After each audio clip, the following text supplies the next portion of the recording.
जमाना बड़ा बेरहम है। जैसे जैसे समय आगे निकलता चला जा रहा है वैसे वैसे हमारी संस्कृति जो है पीछे रहती चली जा रही है। रामायण में राम भरत के लिए सब कुछ छोड़ दे, लक्ष्मण सब कुछ छोड़ दे, और राम भी सब कुछ छोड़ दे, भरत भी सब कुछ छोड़ दे। और आज के इस समय में सब कुछ छोड़ेंगे नहीं, बल्कि सगे भाई को जहर हंसकर पिला देते। भैया ध्यान रखिएगा, जीवन में धन कुछ नहीं है, माना बहुत कुछ है लेकिन सब कुछ नहीं। इन्हीं शब्दों को याद रखिए। दशरथ जी महाराज, मैं हमेशा कहता हूं रामायण हमें जीना सिखाती है, भागवत हमें मरना सिखाती है। जीना सीखना है तो रामायण से सीखो, तुम्हें पता चलेगा कि कैसे जिया जाता है, क्या नहीं करना चाहिए, क्या करना चाहिए, सब रामायण सिखाती है। और अगर मरना सीखना है तो भागवत से सीखो, भागवत हमें मरना सिखाती है। तो मरना भी तो आना चाहिए ना। अब ऐसे मरेंगे जो बार बार मरते रहेंगे, बार बार मरते रहेंगे, बार बार मरते रहेंगे तो क्या फायदा। एक बार ऐसे मरो फिर मरना नहीं होए, एक बार ऐसे मरो दोबारा न मरना पड़े, और वो हमें भागवत सिखाती है। दशरथ जी महाराज से कहा धरौ धीर हो यहीं सुत चारे, तुम्हें एक चाहिए, तुम्हारे घर में 4 पुत्र होंगे, मेरा आशीर्वाद है। बोले कैसे होंगे? बोले त्रिभुवन भगति, त्रिभुवन विदति भगति भय हारी।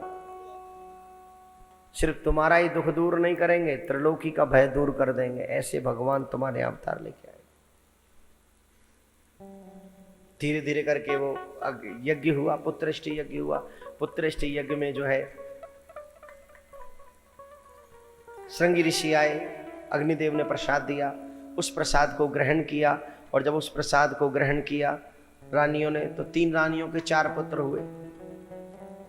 और राम जी ने बचपन से ही अपने चरित्र से उपदेश दिया। ध्यान रखिएगा, आजकल चरित्र से उपदेश देने वाले नहीं है दुनिया में, आजकल जुबान से उपदेश देने वाले हैं। जिसे भी देखो जुबान से उपदेश देने वालों की कमी नहीं है, कोई भी दे देता है।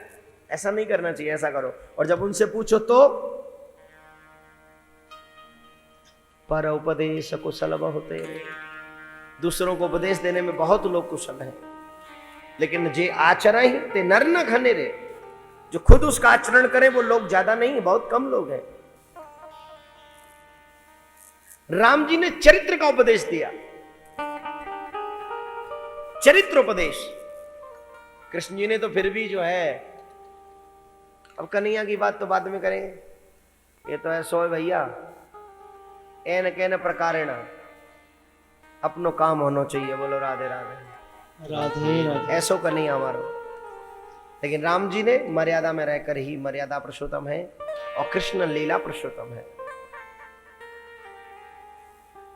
राम जी ने बचपन से ही बच्चों को सिखाया कि तुम्हें अपने माता पिता और गुरुजनों की आज्ञा का पालन करना चाहिए और उनके चरणों में सुबह उठते ही प्रणाम करना चाहिए। यहां पर बच्चे बहुत बैठे हैं, जरा बताइए कौन कौन बच्चे हैं जो अपने माँ बाप के चरणों में सर झुका के प्रणाम करते हैं?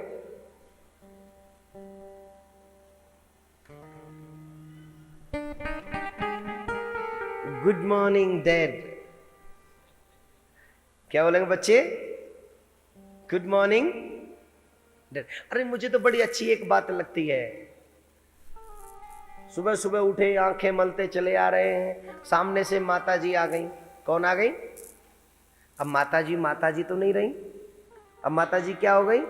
माता जी पहले माता जी थी, फिर मम्मी हो गई, और अब मम्मी भी नहीं रही, अब क्या हो गई? Good morning mom. क्या हो गई? Good morning mom. और मुझे नहीं लगता ये मॉम भी ज्यादा दिन बचेगा। जब माताजी नहीं बचा, जब मम्मी नहीं बचा, तो ये मॉम कैसे बचेगा? मॉम तो पहले ही नहीं बचता, बस माचिस की तीली दिखाने की जरूरत है। धीरे धीरे टिप टिप करके गोविंदाय नमो नमः। जोर से बोले राधे राधे। नहीं, अगर हंसी आ रही है तो हंस लो, बुराई बात नहीं। जितना हंस लोगे उतनी आलस्य नहीं आएगी आपको कथा में। और ये मैं हंसने के लिए नहीं बोल रहा हूं, समझाने के लिए बोल रहा हूं। Good morning mom, good morning की माचिस की तीली मॉम में लगा दी तो मॉम बचेगी। और सबसे बड़ी तीली तो लगती है पापा जी को।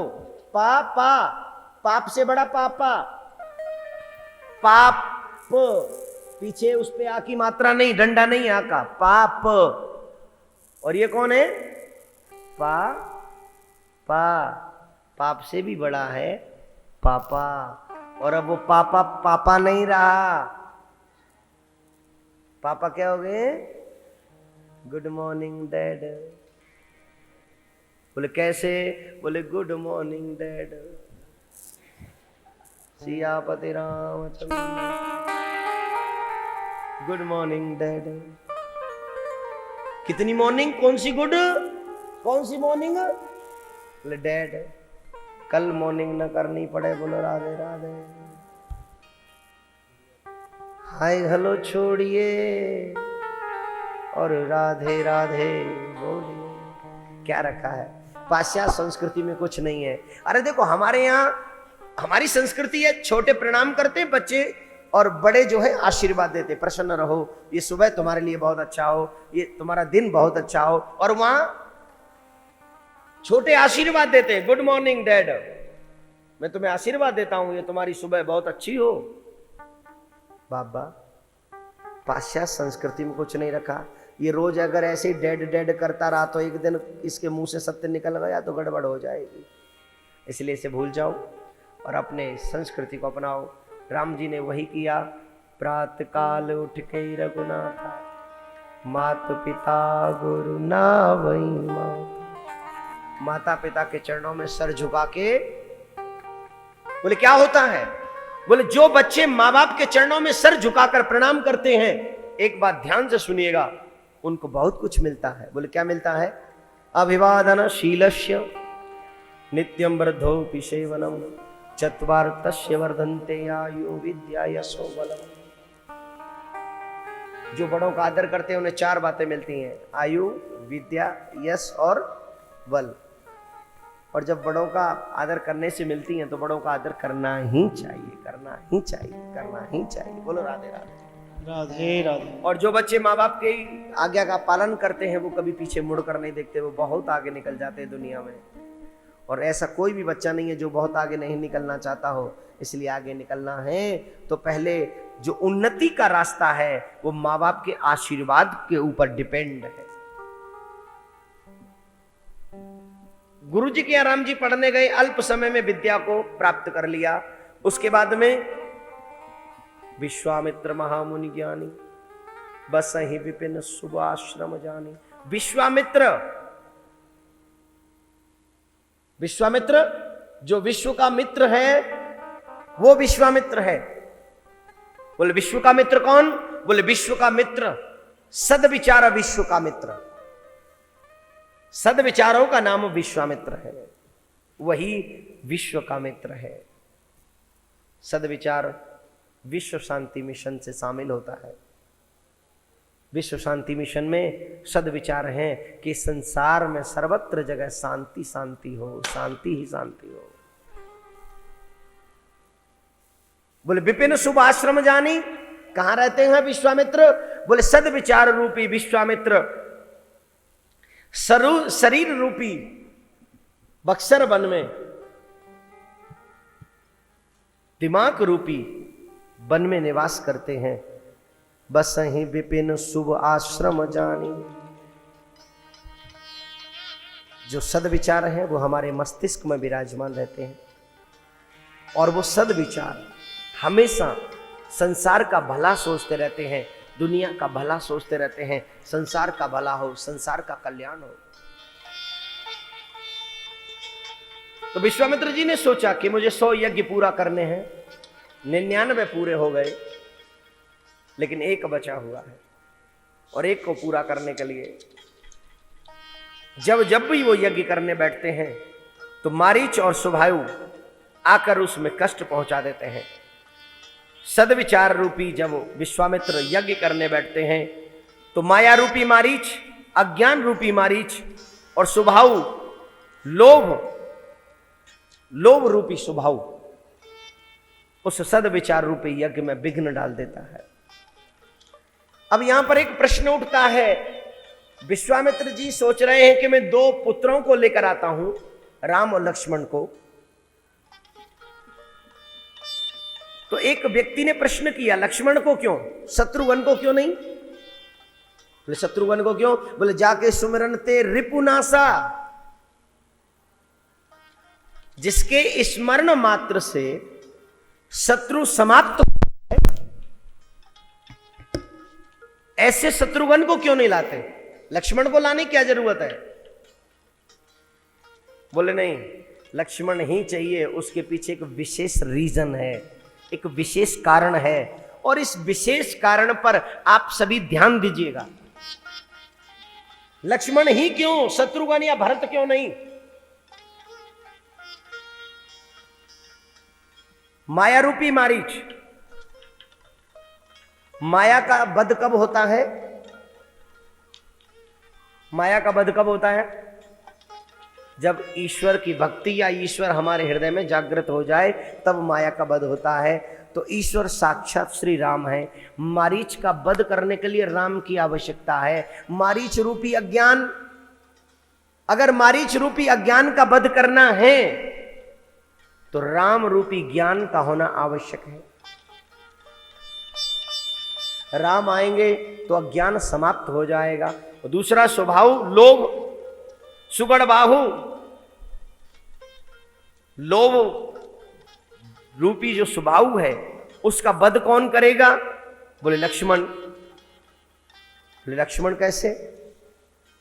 बोले ये लोभ है, और लक्ष्मण वैराग्य की धुरी को धारण करने वाले हैं। लक्ष्मण जैसा वैरागी कौन होगा? जिसने राम की सेवा के लिए अपना सर्वस्व छोड़ दिया। मैं तो कहता हूं भाई हो तो लक्ष्मण जैसा। जो लोग रामायण नहीं पढ़ते उन्हें नहीं पता कि लक्ष्मण और राम का प्रेम क्या है। तभी भाई भाई आपस में लड़ते हैं। रामायण पढ़ लें तो लड़ने की आवश्यकता नहीं पड़ेगी। लक्ष्मण वैराग्य रूपी हैं, और वैरागी लक्ष्मण जब आएंगे तो लोभ रूपी स्वभाव का वध हो जाएगा।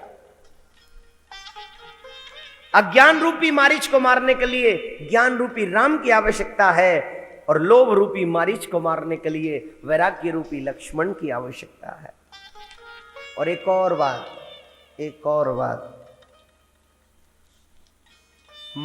लक्ष्मण को ही क्यों लाना चाहते हैं जानते हो? क्योंकि विश्वामित्र जी ये जानते हैं कि लक्ष्मण को मालूम है राम के चरणों की सेवा कैसे की जाती है,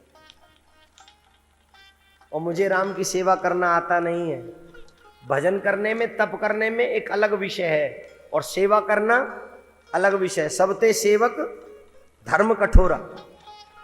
माला कर लेना बहुत बड़ी आसान बात है, कोई भी माला कर लेगा। आरती करना बहुत आसान है, गीत गा लेना, भजन गा लेना, कथा सुन लेना, कथा सुना देना बहुत आसान है। लेकिन प्रभु की सेवा करना, जब सुबह मंदिर में आरती करनी हो, गोपाल जी को स्नान कराना हो, तो वो कहेंगे भैया तू नहा ले, स्नान कराना है। भैया तू नहा ले, गोपाल की सेवा करनी है। भैया तू कर ले, भैया तू, मम्मी तू कर ले, पापा तू कर ले। खुद बचते बचते डोलेंगे दूसरों से करवाने की, क्योंकि आजकल सेवा कोई करना चाहता नहीं है, सेवा करवाना चाहता है। बोलो राधे राधे। राधे राधे। जोर से बोलना पड़ेगा। राधे राधे। सेवा करना नहीं चाहता, सेवा करवाना चाहता है। लेकिन भूल जाते हैं सेवा करवाई नहीं जाती, सेवा की जाती है। करवाई जाती, बोलिए। हम लोग नहीं जानते सेवा करवाने। हम लोग काफी कहते महाराज पैसा ले लीजिए, लेकिन समय नहीं है, कुछ कर नहीं सकते। नहीं कर सकते, सबसे बड़ी प्रॉब्लम है। क्योंकि भगवान की सेवा खुद करना ये बहुत बड़ी बात है। वैसे मैं हमेशा कहता हूं, किसी को बुरा लगे या भला, हमारे वृंदावन में ठाकुर की सेवा होती है। क्या होती है? यहां पूजा नहीं होती ठाकुर की, बांके बिहारी की पूजा नहीं होती, यहां सेवा होती है। गर्मियों में फूल बंगले सस्ते हैं, क्योंकि मेरे ठाकुर को वही मंजूर है। अच्छा लगता है मेरा ठाकुर खुले में आ जाए, फूलों के बीच में आ जाए, बांके बिहारी आ जाए, है? फूलों में सज रहे। आज तो यहां भी हमारे विजय जी ने देखो क्या बना दिया है, और बांके बिहारी में तो नित्य फूलों के बंगले सस्ते हैं। आज मेरे कन्हैया का जन्मदिन है ना, तो आज यहां भी फूलों का बंगला बना दिया है। और फूलों में जब सजे मेरे ठाकुर, फिर कैसे लगते हैं? ताली बजाकर कौन बोलेगा? पहले गाने तो दो, पहले गाऊं फिर ताली बजाएंगे हम सब।